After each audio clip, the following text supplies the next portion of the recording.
Hay historias que rompen el corazón, otras que lo reconstruyen. Esta es de las segundas.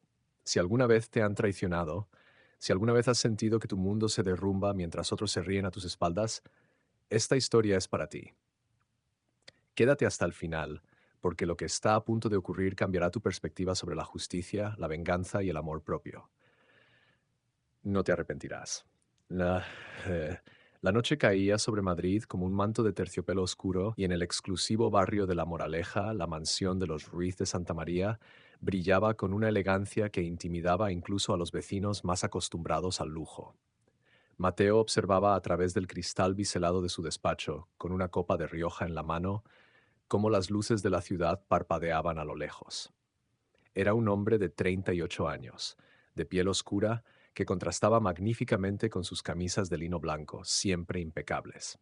Su rostro podría haber estado esculpido por los antiguos maestros, pómulos marcados, mandíbula firme y esos ojos color ámbar que parecían atravesar el alma de quien osara sostenerle la mirada.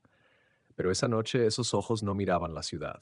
Miraban la pantalla de su ordenador, donde una serie de códigos verdes danzaban como luciérnagas en la oscuridad digital.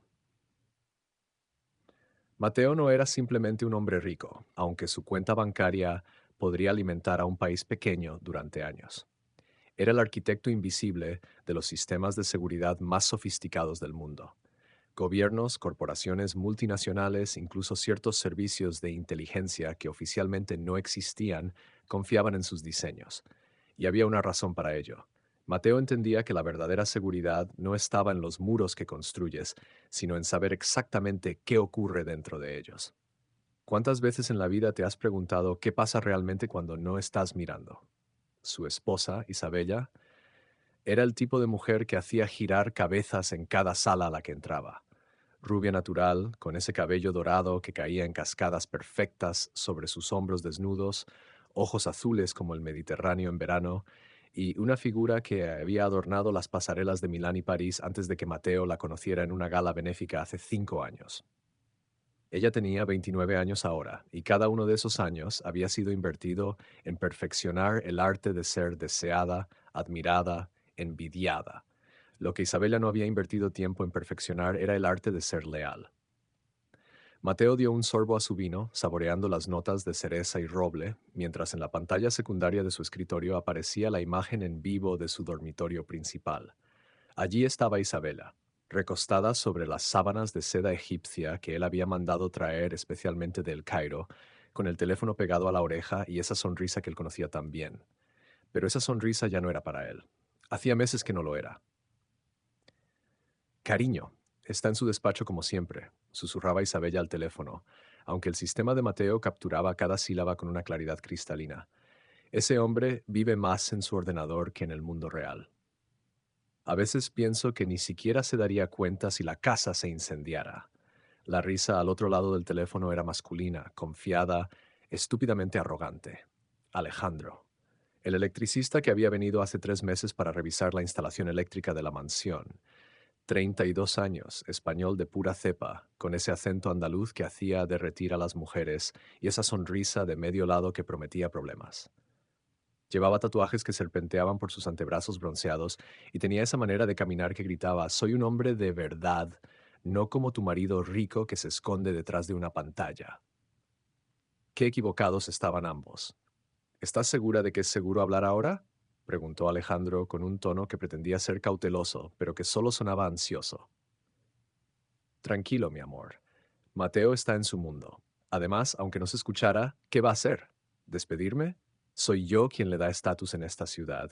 Sin mí, él solo es un negro rico con complejos que se esconde en su oficina jugando con cables. Mateo cerró los ojos por un momento. No por dolor. Hacía tiempo que había dejado de doler. Lo hacía para controlar la sonrisa que amenazaba con formarse en sus labios.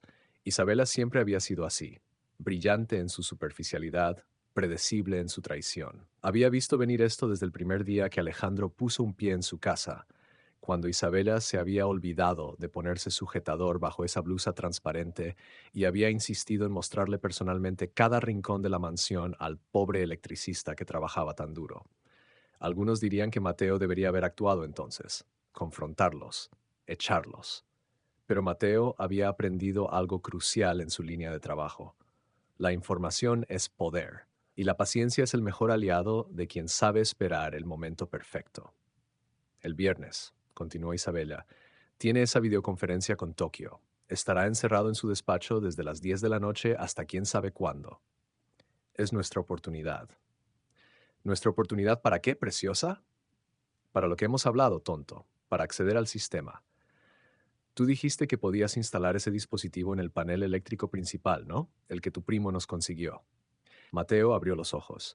Así que había más que una simple aventura. Qué previsible, qué terriblemente, maravillosamente previsible. Claro que puedo, mi vida. Es un dispositivo militar. Una vez que esté conectado al sistema eléctrico, podré acceder a toda la red de la casa. Sus ordenadores, sus cuentas, todo. Pero Isabella, ¿estás segura? Es tu marido, joder. ¿Mi marido? La voz de Isabella se volvió fría, calculadora. Mateo es mi banco, Alejandro. Nada más. Nunca me ha querido de verdad. Solo quería una esposa bonita que llevara del brazo a sus reuniones aburridas. Un trofeo. Pues bien, este trofeo está a punto de cobrar su premio. Con ese dinero, tú y yo podríamos irnos a cualquier parte. Ibiza, Marbella, donde quieras. Y él ni siquiera se dará cuenta hasta que sea demasiado tarde. ¿Has conocido alguna vez a alguien que te subestimó completamente? ¿Alguien que pensó que eras débil cuando en realidad solo estabas observando? Mateo apagó el audio y se recostó en su silla de cuero italiano, observando el techo de vigas de madera nobles. La mansión había sido construida en el siglo XIX, restaurada con mimo y equipada con la tecnología más avanzada del planeta. Cada habitación, cada pasillo, cada rincón estaba bajo su vigilancia, no por paranoia, sino por diseño. Cuando construyes sistemas de seguridad para proteger secretos que podrían iniciar guerras, tiendes a aplicar las mismas medidas en tu propia casa. Isabela nunca lo había entendido. Para ella, toda esa tecnología era solo una muestra más de que Mateo era raro, antisocial, más máquina que hombre. Lo decía en sus cenas con amigas, tomando cava en la terraza mientras se reían de él. Mateo lo había escuchado todo, cada palabra. Pobre Mateo, decía Sofía, la amiga de Isabella que era casi tan superficial como ella, tan guapo y tan aburrido. Es como tener un Ferrari en el garaje que nunca arrancas. Peor aún, había respondido Isabella, es como tener un Ferrari que solo habla de estadísticas y códigos de programación. Al menos Alejandro sabe cómo hacer que una mujer se sienta viva. Las amigas habían reído, brindando con sus copas mientras el sol se ponía sobre Madrid. Y Mateo, desde su despacho, había grabado cada segundo de esa conversación también. El viernes llegó con una puntualidad casi poética.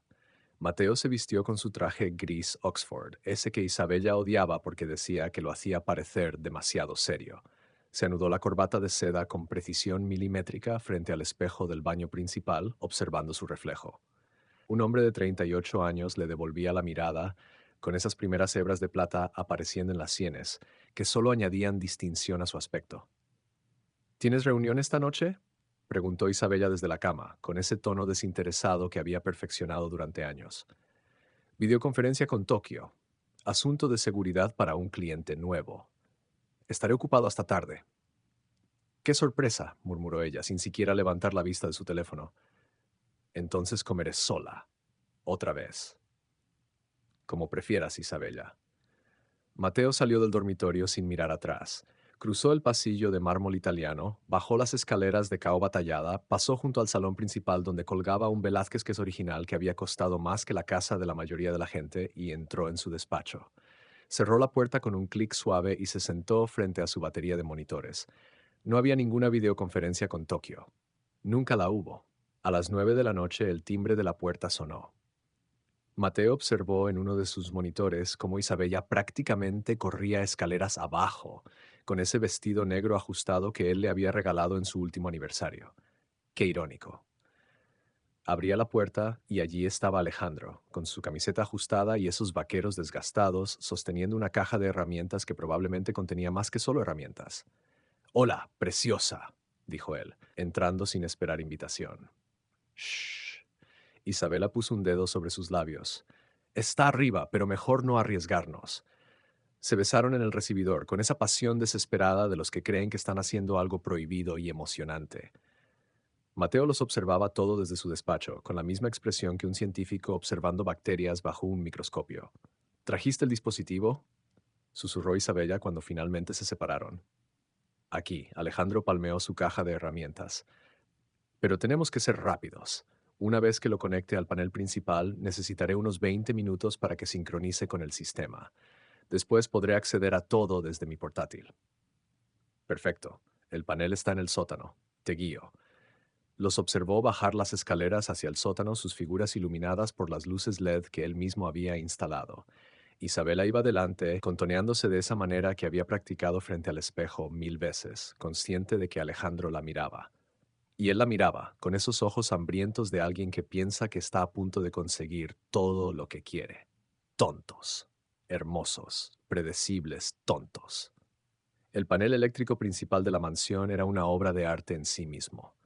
Mateo lo había diseñado personalmente, integrando no solo el sistema eléctrico convencional, sino también la columna vertebral de toda su red de seguridad, sus servidores, sus sistemas de vigilancia. Era el corazón de la casa y, por supuesto, estaba protegido por medidas que harían que Fort Knox pareciera una cabaña con cerrojo. Pero Mateo había dejado una entrada, una vulnerabilidad aparente, un punto débil que cualquier electricista competente podría explotar, o al menos creer que podría explotar. Aquí, señaló Isabela. Mateo siempre dice que este panel es el más importante de la casa. Es enorme. Alejandro silbó impresionado. Este tío debe tener un servidor completo aquí abajo. Mira todos estos cables. ¿Puedes hacerlo o no? Claro que puedo, preciosa. Dame 10 minutos. Alejandro abrió su caja de herramientas y sacó un dispositivo del tamaño de una cajetilla de cigarrillos, con luces LED parpadeantes y cables que se retorcían como tentáculos. Lo examinó con esa confianza que solo puede tener alguien que no tiene ni idea del verdadero alcance de su ignorancia. Empezó a conectar cables, a forzar paneles, a murmurar para sí mismo sobre voltajes y circuitos. Isabella lo observaba con admiración. Qué contraste con Mateo, pensaba ella. Alejandro era un hombre de acción, alguien que trabajaba con sus manos, que sudaba, que vivía en el mundo real y no en el digital. No como su marido, ese ratón de biblioteca que se escondía detrás de sus ordenadores. En su despacho, Mateo sonrió. Era hora. Sus dedos volaron sobre el teclado con una velocidad que habría hecho llorar a los pianistas. Líneas de código aparecían y desaparecían en sus pantallas, ejecutando comandos que había preparado durante semanas. El sistema de la casa era una extensión de su mente.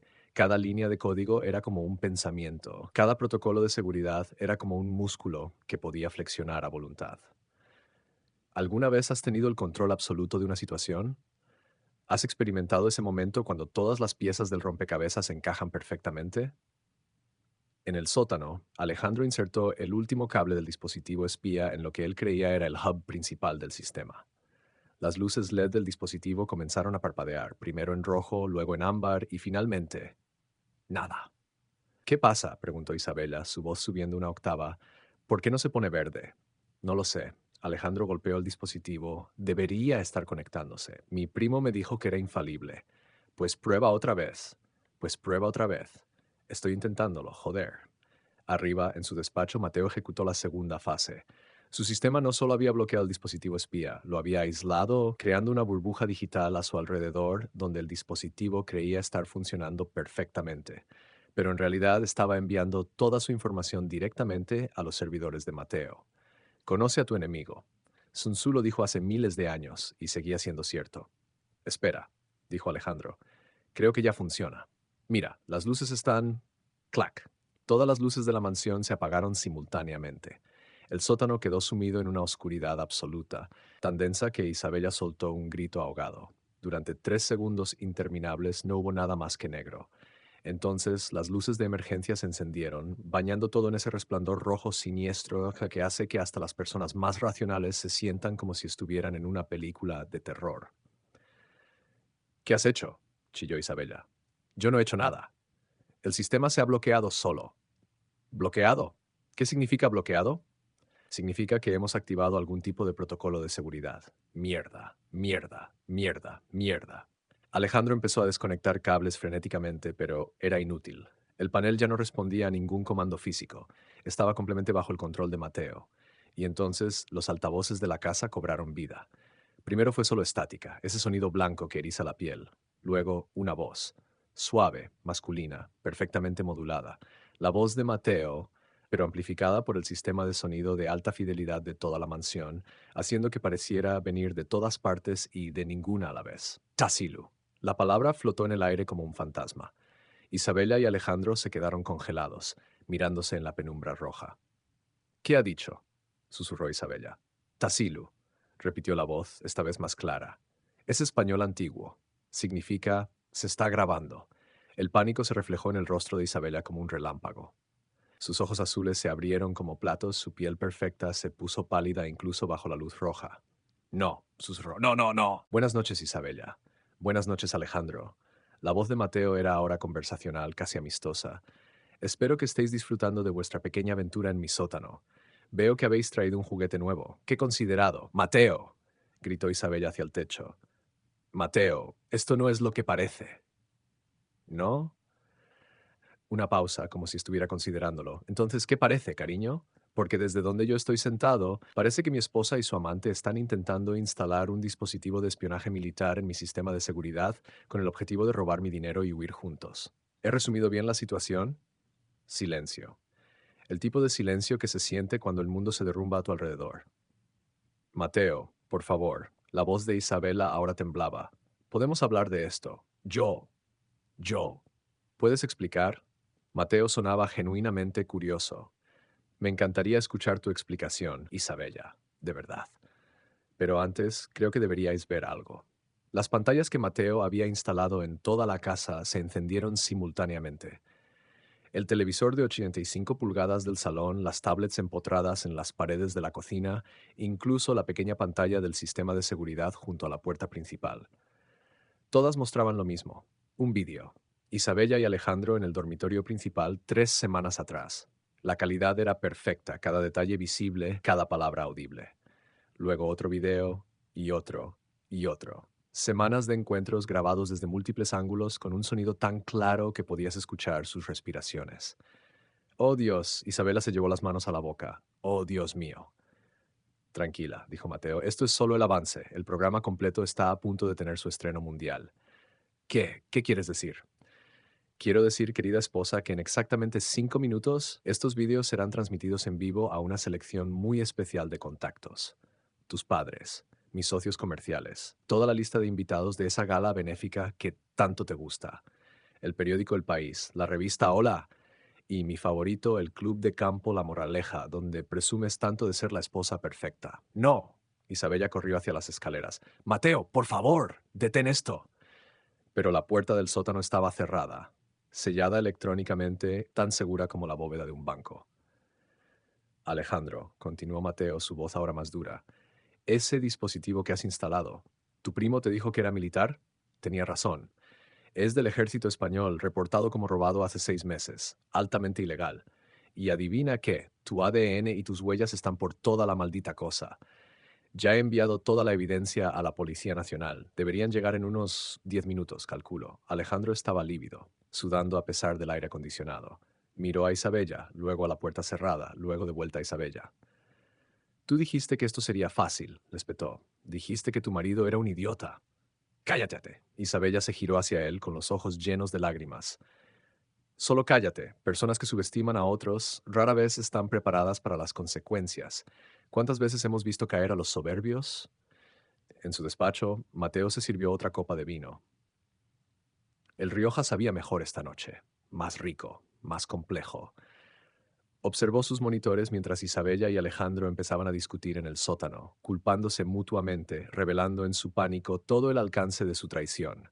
Cada palabra, cada acusación quedaba registrada perfectamente. Perfecto. El temporizador en su pantalla marcaba 3 minutos. Suficiente tiempo para una última jugada. Presionó el botón del intercomunicador. Isabella, dijo. Y su voz hizo que ella se detuviera en medio de una frase.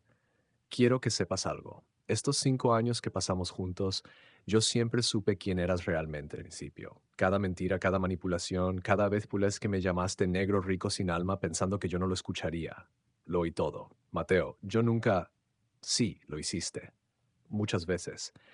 ¿Y sabes qué es lo gracioso, Isabela? Que yo nunca te amé por tu belleza, te amé por lo que representabas. Una prueba de que había llegado a donde quería llegar en este mundo. Pero belleza sin lealtad, sin inteligencia, sin honor, eso no vale nada. Menos que nada. Un sollozo se escapó de los labios de Isabella. Lo que habéis intentado hacer esta noche, continuó Tecnonational Mateo, no era solo robarme dinero, era invalidar años de mi trabajo, de mi esfuerzo, de todo lo que he construido. Y eso no lo puedo perdonar. Por favor, susurró ella. Por favor, Mateo, haré cualquier cosa. Ya es tarde para súplicas. El temporizador llegó a cero. En toda la ciudad de Madrid, en docenas de hogares lujosos, en oficinas de abogados de prestigio, en las redacciones de los periódicos más importantes, en los teléfonos de socialites y empresarios, empezaron a llegar notificaciones. Videos, documentos, grabaciones de audio, todo meticulosamente organizado, todo con marcas de tiempo verificables, todo absolutamente irrefutable. La reputación de Isabella Ruiz de Santa María comenzó a desmoronarse en tiempo real, un colapso digital que se propagaba más rápido que un incendio. Y en el sótano de su mansión, atrapada en la oscuridad roja con su amante que la miraba ahora con odio, Isabella finalmente entendió lo que significaba subestimar a alguien. Entendió lo que significaba la palabra que Mateo había susurrado. Tassilu, grabado para siempre. Las sirenas cortaron el silencio de la moraleja como cuchillos desgarrando seda. Eran las 11:15 de la noche cuando 3 coches patrulla de la Policía Nacional se detuvieron frente a la mansión de los Ruiz de Santa María, sus luces azules y rojas pintando las fachadas blancas de las casas vecinas con colores de escándalo. Los vecinos, esa clase de gente que normalmente fingía no enterarse de nada para mantener la apariencia de discreción, ahora se asomaban sin disimulo por sus ventanas. Después de todo, no todos los días ves caer a los poderosos. El inspector Javier Moreno, un madrileño de 45 años, con cara de haber visto demasiado en su carrera, fue el primero en salir del vehículo. Llevaba 20 años en el cuerpo, había trabajado en casos de crimen organizado, tráfico de drogas, fraude corporativo. Creía que ya nada lo sorprendería. Esa noche descubriría que estaba equivocado. Dispatch, confirme la dirección. Habló por su radio mientras observaba la imponente mansión. Calle de los Robles, número 17. Denuncia de intento de robo de propiedad digital y posesión de tecnología militar robada. El propietario, señor Mateo Ruiz de Santa María, está cooperando plenamente. Ha solicitado presencia policial urgente. Moreno intercambió una mirada con su compañera, la agente Carmen Rodríguez, una mujer de 32 años que había crecido en Vallecas y que miraba estas mansiones con una mezcla de fascinación y escepticismo.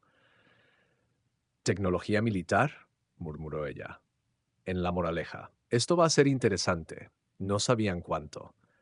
La puerta principal se abrió antes de que pudieran llamar. Mateo Ruiz de Santa María apareció en el umbral vestido con un traje que probablemente costaba más que el salario mensual de Moreno. Pero no era el traje lo que llamaba la atención. Era la calma absoluta en su rostro, esa serenidad que solo tienen las personas que están completamente en control de la situación. Isabela, dijo Carmen, su voz más suave ahora, ayúdame a entender. Tienes 39 años, eres exitosa, hermosa. ¿Por qué arriesgar todo por un electricista y un plan tan obviamente destinado a fallar? Isabela levantó la vista y por primera vez esa noche, Carmen vio algo genuino en sus ojos. No arrepentimiento, no vergüenza, rabia. ¿Por qué? Su voz era apenas un susurro. Porque estaba casada con un hombre que me amaba como se ama un cuadro en la pared, bonito de ver, pero sin vida. 7 años, agente. 7 años viviendo en esa mansión fría, cenando sola, durmiendo sola porque él prefería sus ordenadores. Alejandro me hacía sentir viva, me hacía sentir deseada. Así que justificas intentar robarle 50 millones de euros porque no te prestaba suficiente atención. No lo entiendes. Isabela golpeó la mesa. Mateo nunca me quiso. Me compró. Como compró esos cuadros obscenamente caros que cuelgan de sus paredes. Yo era otro símbolo de su éxito. La esposa trofeo del negro que llegó a la cima. Nada más. Carmen se recostó en su silla, estudiando a la mujer frente a ella. ¿Y el robo? ¿También era por sentirte viva? Isabela guardó silencio. En ese silencio, Carmen tuvo su respuesta. Mientras tanto, en la otra sala, Alejandro estaba teniendo una crisis nerviosa completa. Sin el lujo de un abogado caro, enfrentado con la evidencia abrumadora que Mateo había compilado, se estaba desmoronando como castillo de naipes. Yo no sabía que el dispositivo era robado, insistía. Mi primo me lo dio. Dijo que era nuevo, que lo había comprado online. Yo solo quería ayudar a Isabella. ¿Ayudarla a robar 50 millones de euros? Moreno levantó una ceja. No, Bueno, sí, pero ella me dijo que era su dinero también, que Mateo se lo debía después de años de maltrato. ¿Maltrato? Moreno sacó su tablet, donde tenía cargados algunos de los videos que Mateo había proporcionado. Mira esto, Alejandro. Era un video de Isabella en una cena con sus amigas, 3 meses atrás. Se la veía relajada, feliz, riendo mientras describía en detalle cómo Mateo era demasiado aburrido para ser violento y cómo ni siquiera se daría cuenta si me tirara al jardinero. Sus amigas reían, todas reían. Alejandro se puso verde. Ella, ella me mintió. Sorpresa. La voz de Moreno estaba desprovista de simpatía. La mujer que estaba dispuesta a traicionar a su marido también te traicionó a ti. ¿Quién lo hubiera pensado? A las 4 de la madrugada, cuando Madrid dormía y solo los taxis y las ambulancias patrullaban las calles, Mateo estaba en su despacho. No había dormido, pero no parecía cansado. Si acaso parecía liberado. Su teléfono había estado sonando sin parar. Llamadas de amigos, socios, incluso de reporteros que de alguna manera habían conseguido su número privado. Ardían. Las redes sociales ardían. Mansión de la traición era tendencia nacional. Los videos que había distribuido habían sido vistos millones de veces en cuestión de horas. Pero Mateo había silenciado todo. Ahora estaba mirando por la ventana, observando cómo el cielo comenzaba a cambiar de negro a azul marino, ese momento liminal antes del amanecer. Su abogado, Miguel Ángel Torres, había llegado una hora antes. Era un hombre de 60 años, con más canas que pelo oscuro, que había manejado los asuntos legales de Mateo durante 15 años. Has destruido su vida, dijo Miguel, sin juicio en su voz, solo declarando un hecho. No, Mateo tomó un sorbo de su café. Ella destruyó su propia vida. Yo solo me aseguré de que las consecuencias fueran apropiadas. La prensa la va a destrozar. Sí. Su familia la va a repudiar. Probablemente. Nunca encontrará trabajo en su campo. Cierto. Miguel suspiró, sirviéndose su propia taza de café de la cafetera de lujo que Mateo mantenía en su oficina. ¿Y tú? ¿Cómo te sientes? Mateo guardó silencio por un largo momento. Era una buena pregunta. ¿Cómo se sentía? No triunfante, no vengativo, solo cansado, y quizás, solo quizás, un poco triste por el tiempo perdido. Me siento como alguien que acaba de terminar un proyecto muy complejo, respondió finalmente, y ahora puede empezar uno nuevo. Afuera Madrid despertaba. Los panaderos abrían sus tiendas, el olor a pan recién horneado llenaba las calles, los barrenderos limpiaban las aceras. La vida continuaba, indiferente a los dramas de los ricos y poderosos. En la comisaría, Isabela fue fichada y procesada. Sus huellas dactilares, su foto mugshot, con los ojos hinchados y el maquillaje corrido. La mujer que había aparecido en portadas de revistas ahora sería recordada por esta imagen. Su fianza fue fijada en $500,000. Sus padres, humillados y furiosos, se negaron a pagarla. Pasaría la noche en una celda. Alejandro, sin recursos y enfrentando cargos más serios por la posesión del dispositivo militar, ni siquiera tuvo la opción de fianza. Su primo, el que supuestamente le había dado el dispositivo, había desaparecido. Fantasma. Probablemente en Marruecos para cuando amaneciera. Cuando la noticia llegó a los periódicos matutinos, España entera se fascinó. Era la historia perfecta. Belleza, traición, tecnología, riqueza y ese delicioso elemento de justicia servida fría. Los programas de televisión matutinos no hablaban de otra cosa. Es como una novela negra moderna, declaró Ana Rosa Quintana en su programa. El marido silencioso que resultó ser un genio vengativo. Pero, ¿no os parece excesivo? Preguntó uno de sus colaboradores. Destruir la vida de tu esposa así, públicamente. ¿Excesivo? Intervino otra panelista. Ella intentó robarle 50 millones de euros, con tecnología militar. No estamos hablando de un simple affair. Esto fue premeditado, calculado, criminal. El debate continuaría durante semanas. En su celda, Isabela yacía en el catre duro, mirando el techo manchado de humedad. Podía oír a otras reclusas hablando, algunas reconociéndola, riéndose. Mira a la princesita, decía una. No tan princesa ahora, ¿eh? Por primera vez en su vida, Isabela entendió lo que significaba no tener poder, no tener dinero, no tener belleza que la protegiera, porque incluso su belleza parecía marchita ahora, sin el maquillaje caro, sin los tratamientos de spa, sin la iluminación perfecta. Pensó en Mateo, en cómo lo había subestimado tan completamente. Había visto a un hombre tranquilo y había asumido debilidad. Había visto a alguien que prefería los ordenadores a las fiestas y había asumido inadecuación social. Había visto a alguien que no gritaba ni hacía escenas y había asumido que podía caminar sobre él sin consecuencias. Qué equivocada había estado. ¿Cuántas veces juzgamos mal a las personas por su silencio, solo para descubrir que ese silencio era estrategia? El sol finalmente salió sobre Madrid, bañando la ciudad en tonos dorados. En su despacho, Mateo cerró su ordenador por primera vez en 24 horas. Había terminado. Todo había salido exactamente como lo había planeado. Cada pieza había caído en su lugar con la precisión de un reloj suizo. Se permitió una pequeña sonrisa, no de alegría, sino de satisfacción del trabajo bien hecho. Mañana comenzaría el proceso de divorcio. Su equipo legal ya tenía todo preparado. Con la evidencia de adulterio e intento de robo, Isabella no vería ni un céntimo de su fortuna. El acuerdo prenupcial era hermético, y ella lo había violado en todos los aspectos posibles. Mañana también comenzaría a desmantelar la vida que había construido con Isabella, borrando cada rastro de ella de su mansión, de su vida, de su futuro. Pero eso era mañana. Inspector Mateo extendió la mano. Gracias por venir tan rápido. Les he enviado toda la documentación que necesitan a su sistema central. Moreno estrechó su mano, notando el apretón firme pero no agresivo. Este hombre había sido entrenado en el arte de la sutileza. Señor Ruiz de Santa María, su denuncia menciona un intento de acceso no autorizado a sus sistemas informáticos y la presencia de equipamiento militar robado en su propiedad. ¿Puede explicarnos la situación? Por supuesto, pero quizás es mejor que vean por ustedes mismos. Mateo los guió a través del recibidor de mármol, pasando junto a obras de arte que harían babear a cualquier conservador de museo, hasta una escalera que descendía. Carmen notó cámaras de seguridad en cada esquina, tan discretas que casi pasaban desapercibidas. Casi. ¿Cuánta vigilancia tiene en esta casa? Preguntó ella. La suficiente, respondió Mateo. Mi trabajo requiere ciertos niveles de seguridad. Diseño sistemas de protección para gobiernos y corporaciones. Como pueden imaginar, eso me convierte en un objetivo potencial. ¿Y su esposa? Moreno tomaba notas mentales de todo. La denuncia menciona que ella está involucrada. Mateo se detuvo en seco, su espalda rígida. Cuando habló, su voz era como hielo. Mi esposa y su acompañante están en el sótano.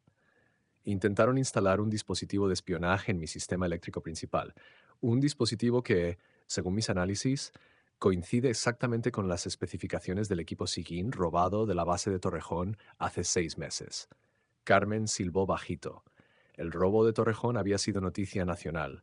Equipamiento de inteligencia de señales valorado en más de 2 millones de euros, desaparecido de una instalación supuestamente ultra segura. El caso seguía abierto.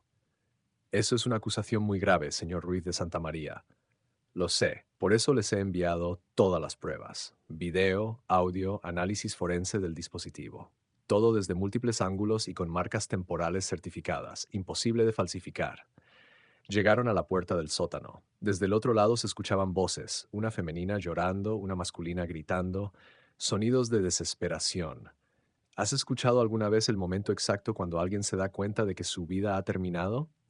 Mateo puso su mano en un panel biométrico.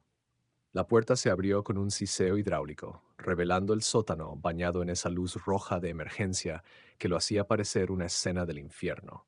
Y allí, junto al panel eléctrico, estaban Isabela y Alejandro.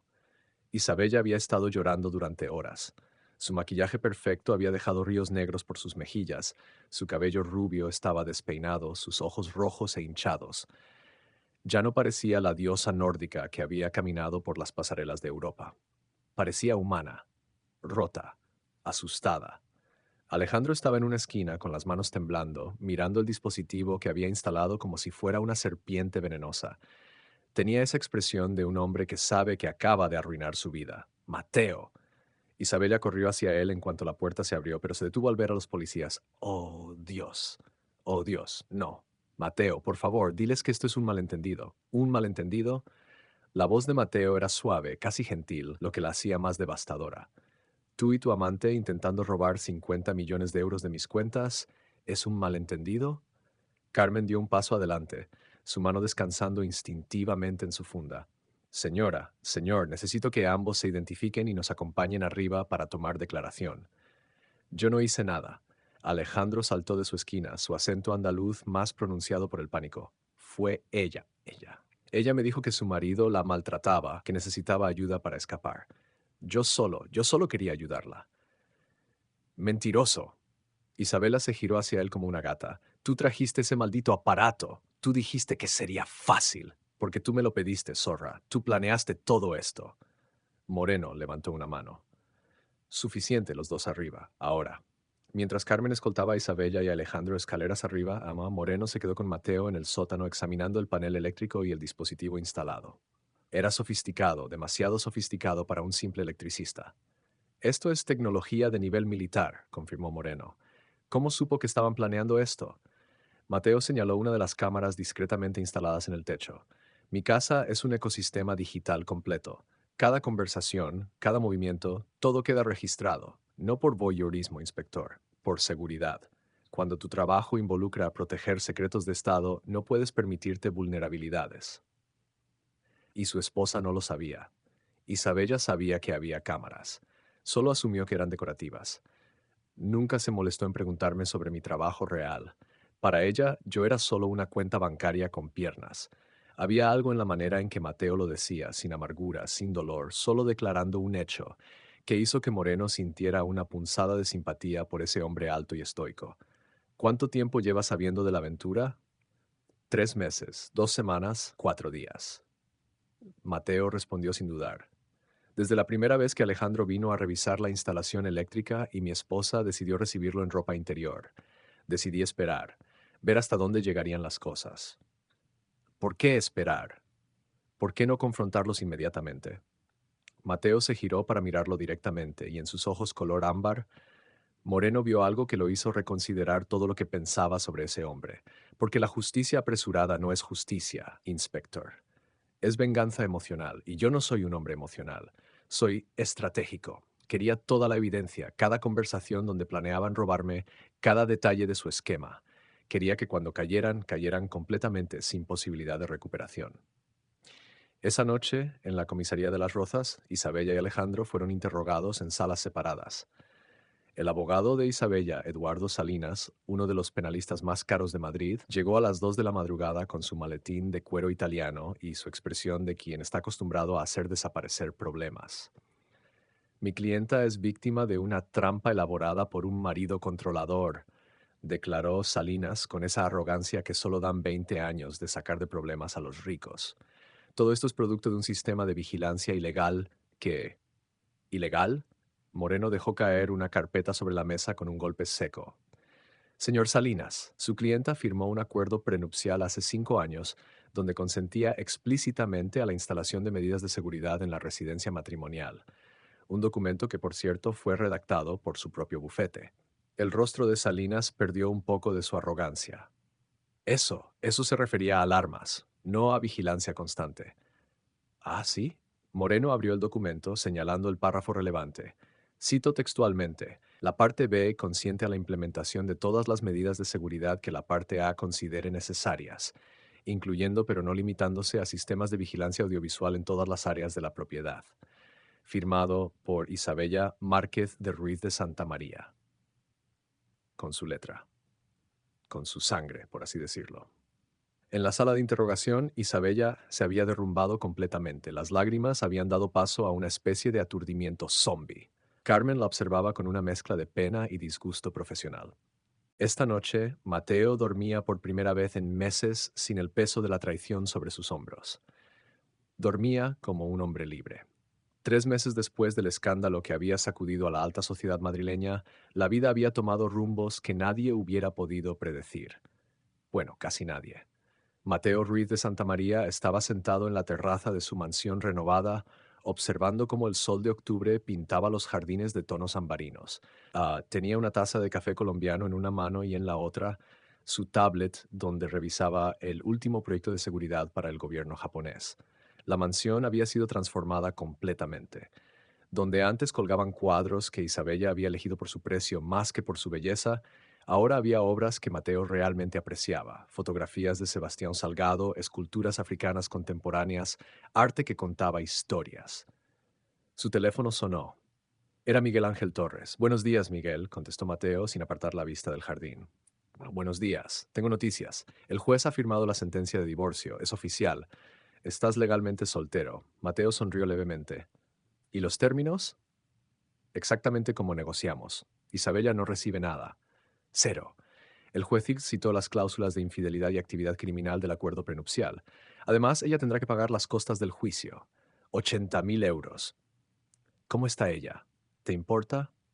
Mateo hizo una pausa, considerando la pregunta honestamente. Curiosidad profesional nada más. Está, digamos que humilde, muy humilde. Vive con su madre en un apartamento de Carabanchel. Trabaja en una tienda de ropa, por hora. Su carrera de modelo terminó, obviamente. Nadie quiere asociarse con el escándalo. Mateo asintió lentamente. No sentía satisfacción particular por eso. Simplemente era el resultado natural de las decisiones de Isabela. Y Alejandro, 2 años de cárcel por posesión de tecnología militar robada y conspiración para cometer fraude informático. Su primo fue arrestado en Tánger. Resulta que tenía una red completa de venta de equipamiento robado. Alejandro cooperó para reducir su sentencia. Interesante. Mateo, la voz de Miguel se volvió más seria. Sé que esto fue intenso. ¿Estás bien? Era la misma pregunta que le han hecho docenas de veces en los últimos 3 meses. Sus socios, sus amigos, incluso su madre desde Ghana, preocupada de que su hijo estuviera sufriendo. Estoy mejor que bien, Miguel. Estoy libre. Y era verdad.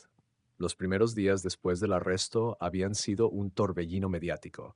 Reporteros acampando frente a su mansión, invitaciones a programas de televisión, todas rechazadas, ofertas de libros, películas, documentales. España entera había querido un pedazo de la historia, pero Mateo había hecho lo que mejor sabía hacer: desaparecer en su trabajo, dejar que el ruido exterior se desvaneciera como siempre había hecho. Había rediseñado sus sistemas, había aceptado 3 nuevos contratos internacionales, había viajado a Singapur, Dubái y San Francisco. Había vivido.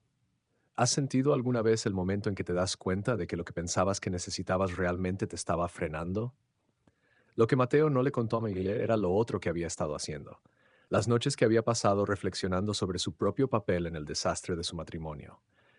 Sí, Isabela lo había traicionado.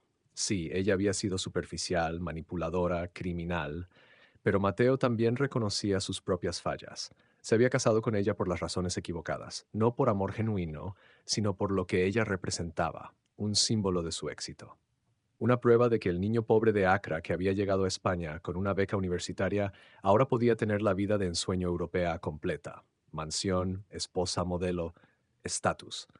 Había tratado su matrimonio como uno de sus proyectos de seguridad, algo que mantener protegido, monitoreado, controlado, no como una relación viva que necesitaba atención, emoción, vulnerabilidad. Isabela tenía razón en una cosa: él había sido frío, no deliberadamente cruel, sino emocionalmente ausente. Había construido muros digitales tan efectivamente que también había construido muros emocionales. Esa realización no excusaba lo que Isabella había hecho, pero le daba a Mateo una claridad que nunca había tenido antes. En un apartamento de 60 metros cuadrados en Carabanchel, muy lejos del lujo de La Moraleja, Isabella Márquez, ya no llevaba el apellido, Ruiz de Santa María, estaba doblando camisetas en la tienda Sara donde trabajaba desde hacía 2 meses. Sus manos, que una vez solo habían conocido cremas de lujo y manicuras semanales, ahora estaban secas y ásperas del trabajo constante. Isabela, ¿puedes ir a la trastienda?, le pidió su supervisora, una mujer de 50 años llamada Rosa, que la trataba con una mezcla de profesionalismo y lástima apenas disimulada. Claro, Rosa. Mientras caminaba por los pasillos estrechos de la trastienda, Isabella se permitió un momento de autocompasión. Hace un año habría estado preparándose para una gala benéfica, eligiendo entre 3 vestidos de diseñador, decidiendo qué joyería usar. Ahora estaba desempacando cajas de ropa en una trastienda que olía a cartón y plástico. Pero lo extraño, lo verdaderamente extraño, era que no odiaba su vida tanto como pensaba que lo haría. Los primeros días en la celda habían sido un infierno, un despertar brutal a la realidad que había estado evitando toda su vida. Sin su belleza como armadura, sin su dinero como escudo, sin su apellido de casada como pase VIP, Isabella había tenido que confrontar quién era realmente. Y no le había gustado lo que encontró: una mujer superficial que había valorado las apariencias sobre la sustancia. Una persona que había usado su físico como única herramienta, sin desarrollar nunca habilidades reales, pasiones genuinas o conexiones auténticas. Alguien que había mirado a su marido y solo había visto una cuenta bancaria, cuando en realidad tenía un hombre extraordinario que simplemente expresaba el amor de manera diferente. Su madre Carmen, con quien ahora vivía en ese pequeño apartamento, había sido brutalmente honesta. Te criamos mal, le había dicho Carmen la primera noche, cuando Isabella salió de la cárcel después de que finalmente pagaran su fianza. Tu padre y yo. Te hicimos creer que tu cara era todo lo que necesitabas en esta vida. No te enseñamos valores, no te enseñamos humildad. Y mira dónde te llevó eso. Isabella había llorado esa noche. Lloró por todo lo que había perdido, sí, pero también por todo el tiempo desperdiciado. 39 años viviendo en la superficie de la vida, nunca profundizando, nunca creciendo realmente. Señorita Márquez, una voz la sacó de sus pensamientos. Era una clienta, una mujer de unos 40 años con dos niños pequeños. ¿Me puede ayudar a encontrar esta talla? Por supuesto. Isabella sonrió y era genuino. Pequeños momentos de utilidad, de ser necesaria por algo más que su cara, se habían vuelto preciosos para ella. Mientras ayudaba a la clienta, notó que la mujer la miraba con reconocimiento. Aquí venía. Sucedía varias veces por semana. Disculpe, pero ¿usted no es? Sí, Isabela interrumpió suavemente.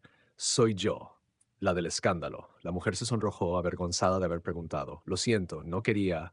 No pasa nada, Isabela la tranquilizó. Es parte de mi vida ahora. Esa talla en azul o negro. La mujer parpadeó, sorprendida por la gracia con la que Isabella había manejado el momento incómodo. Azul, por favor. Mientras Isabella buscaba la talla correcta, pensó en Mateo. Lo hacía a menudo últimamente. No con rabia, como al principio. No con el deseo de venganza que la había consumido en la cárcel, sino con una especie de respeto reluctante. Mateo había jugado el juego perfectamente. Había sido estratégico donde ella había sido impulsiva. Había sido paciente donde ella había sido temeraria. Y al final había ganado completamente. Pero más que eso, Isabela ahora entendía algo que no había visto cuando estaban casados.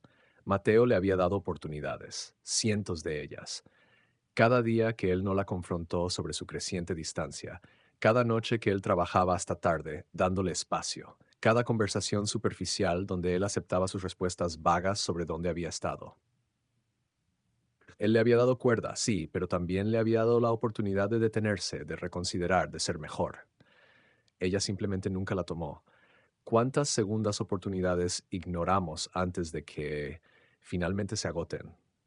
Esa noche, después de cerrar la tienda, Isabella caminó hasta su apartamento en lugar de tomar el metro. Necesitaba el aire, necesitaba pensar. Las calles de Carabanchel eran tan diferentes de La Moraleja, ruidosas, llenas de vida real, sin pretensiones, vendedores ambulantes gritando sus ofertas, niños jugando al fútbol en plazas pequeñas, abuelas sentadas en bancos intercambiando chismes. Era real de una manera que su vida anterior nunca lo había sido. Cuando llegó al apartamento, su madre estaba preparando la cena. Arroz con pollo, simple pero delicioso. ¿Cómo estuvo el trabajo? Preguntó Carmen. Bien, vendí bastante hoy. ¿Algún problema? Una mujer me reconoció, pero fue amable al respecto. Carmen asintió, sirviendo dos platos. La gente olvida, mija. Dale tiempo. No quiero que olviden, mamá. Isabela se sorprendió a sí misma con esas palabras. Quiero que recuerden. Quiero que mi historia sea una advertencia para otros. Su madre la miró con sorpresa, luego con algo que podría haber sido orgullo. Estás creciendo, Isabela. 30 años tarde, pero sí. Mientras tanto, en un restaurante elegante en el barrio de Salamanca, Mateo estaba cenando con alguien que jamás habría imaginado volver a ver, el inspector Javier Moreno. Después del caso, los dos habían desarrollado una amistad improbable. Moreno, fascinado por el mundo de la ciberseguridad que Mateo habitaba. Mateo, intrigado por las historias de crimen real que Moreno podía contar. ¿Así que Isabela está trabajando en retail? Moreno tomó un sorbo de su vino. Eso debe ser un cambio dramático. Supongo que sí, Mateo cortó su filete con precisión, aunque honestamente podría ser bueno para ella. Por primera vez en su vida tiene que depender de algo más que su apariencia. ¿Has pensado en contactarla? ¿Para qué? Ya no tenemos nada que decirnos. ¿Perdón? ¿Nada? Mateo, estuvieron casados 7 años. Estuvimos en un contrato por 7 años, corrigió Mateo. El matrimonio implica conexión real. Nosotros nunca tuvimos eso. Moreno lo estudió por un momento.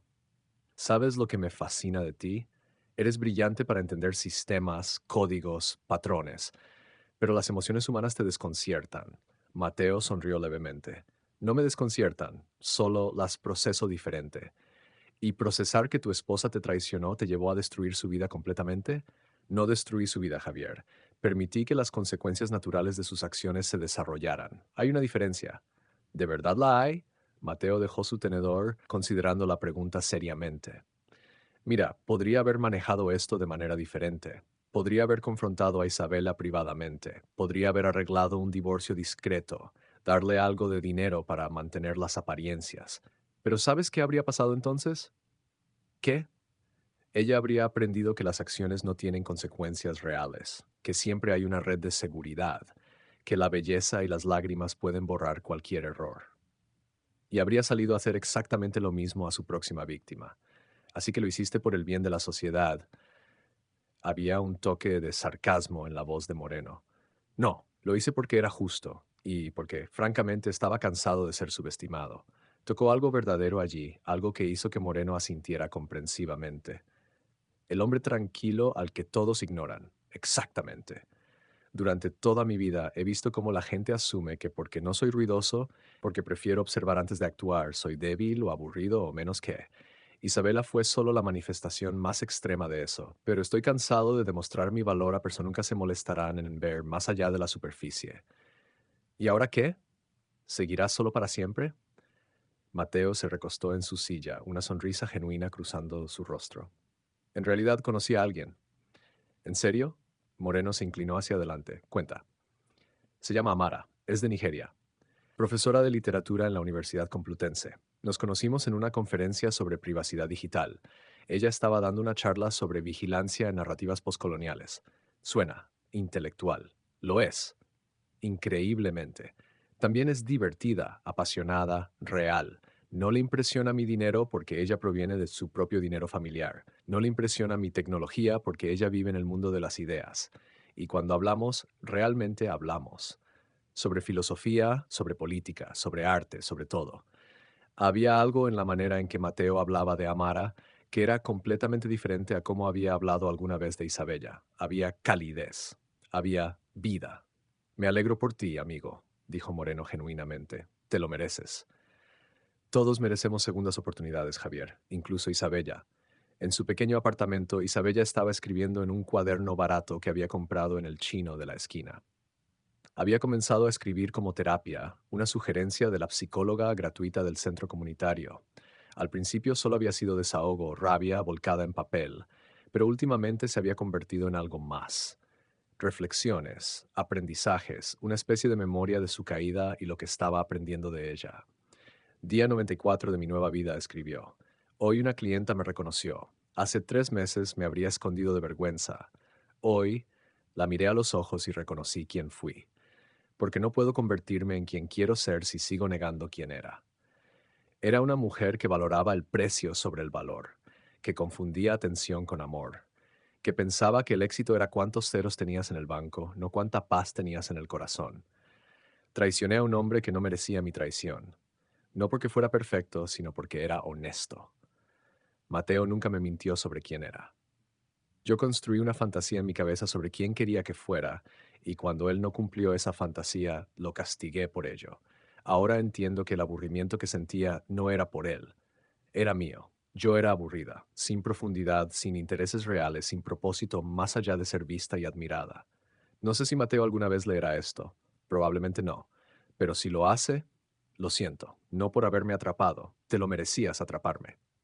Lo siento por desperdiciar 7 años de tu vida, por no ver al hombre extraordinario que eras, porque estaba demasiado ocupada mirándome a mí misma en el espejo. Espero que encuentres a alguien que te vea realmente, que aprecie tu brillantez, tu paciencia, tu integridad. Alguien que no tengas que vigilar porque elegirá ser digna de tu confianza cada día. Yo estoy aprendiendo a ser esa persona para mí misma primero. Isabella cerró el cuaderno, lágrimas corriendo por sus mejillas, pero no eran lágrimas de autocompasión, eran lágrimas de crecimiento, ese dolor necesario que viene cuando finalmente te enfrentas a tu verdad. Un año después del escándalo, Madrid había movido a su próximo drama. La historia de Mateo e Isabella había sido reemplazada por nuevos chismes, nuevos escándalos, nuevas tragedias de los ricos y famosos. Mateo y Amara estaban comprometidos. La boda sería íntima, solo familia cercana y amigos verdaderos, en Ghana. No habría revista Hola. No habría vestido de diseñador valorado en cientos de miles. Solo amor genuino, celebrado auténticamente. Isabela había sido ascendida a gerente asistente en su tienda. No era glamoroso, pero le daba satisfacción real. Había comenzado a dar charlas en escuelas secundarias sobre las consecuencias de las decisiones, sobre el valor de la integridad, sobre la apariencia. Su historia de caída se había convertido en una historia de redención, lenta pero genuina.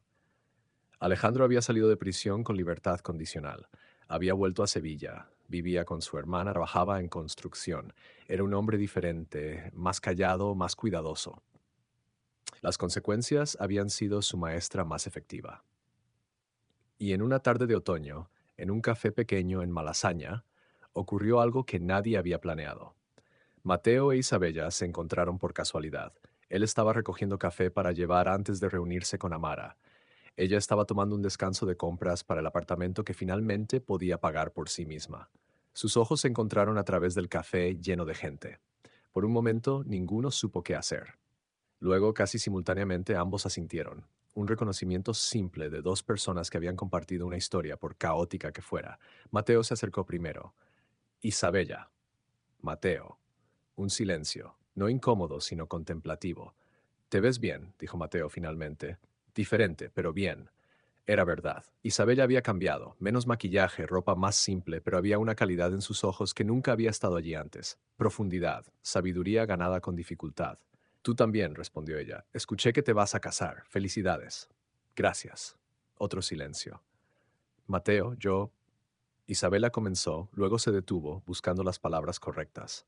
«No espero tu perdón, no lo merezco, pero quiero que sepas que me has enseñado más sobre mí misma en el último año que todos los años anteriores de mi vida combinados. De la manera más dura posible, pero necesitaba aprenderlo».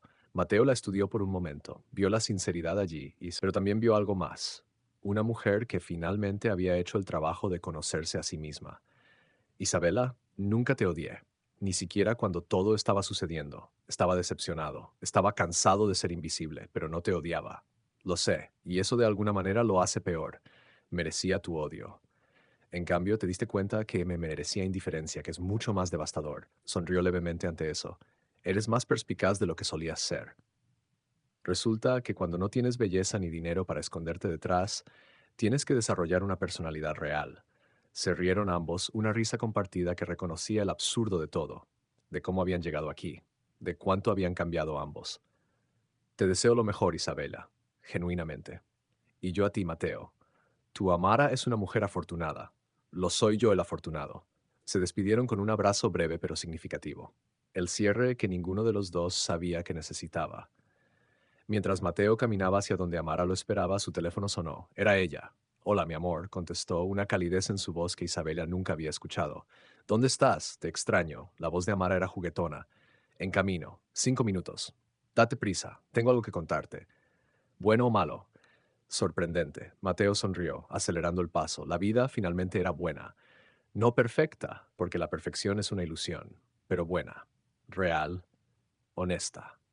En el café, Isabella observó a Mateo alejarse. Sintió una punzada, no de arrepentimiento exactamente, sino de reconocimiento de lo que podría haber sido si ella hubiera sido una persona diferente, pero no lo había sido. Y esa era la verdad que tenía que vivir. Sacó su teléfono y envió un mensaje a su madre. «Voy a llegar un poco tarde. Me encontré con alguien del pasado. Todo está bien. De hecho, mejor que bien». Porque esa era la cosa sobre las segundas oportunidades. No siempre significaban volver atrás. A veces significaban finalmente, verdaderamente, seguir adelante. El sol se pone pintando el cielo con tonos de rosa y oro. En diferentes partes de la ciudad, personas que habían estado conectadas por el escándalo más grande de la década social española estaban viviendo sus vidas transformadas. Mateo caminando hacia un amor que era real y recíproco. Isabella construyendo una vida basada en sustancia en lugar de superficie. Alejandro aprendiendo que las acciones tienen consecuencias, pero también que la redención es posible. Y Madrid, eterna y cambiante, giraba hacia otra noche, lista para el próximo drama, el próximo escándalo, la próxima historia. Pero para estos tres, la historia había terminado. Y los nuevos capítulos que estaban escribiendo eran infinitamente mejores que los anteriores, porque al final, la traición de Isabella no había destruido a Mateo, lo había liberado. Y la venganza de Mateo no había destruido a Isabella, la había despertado. A veces las cosas tienen que romperse completamente antes de poder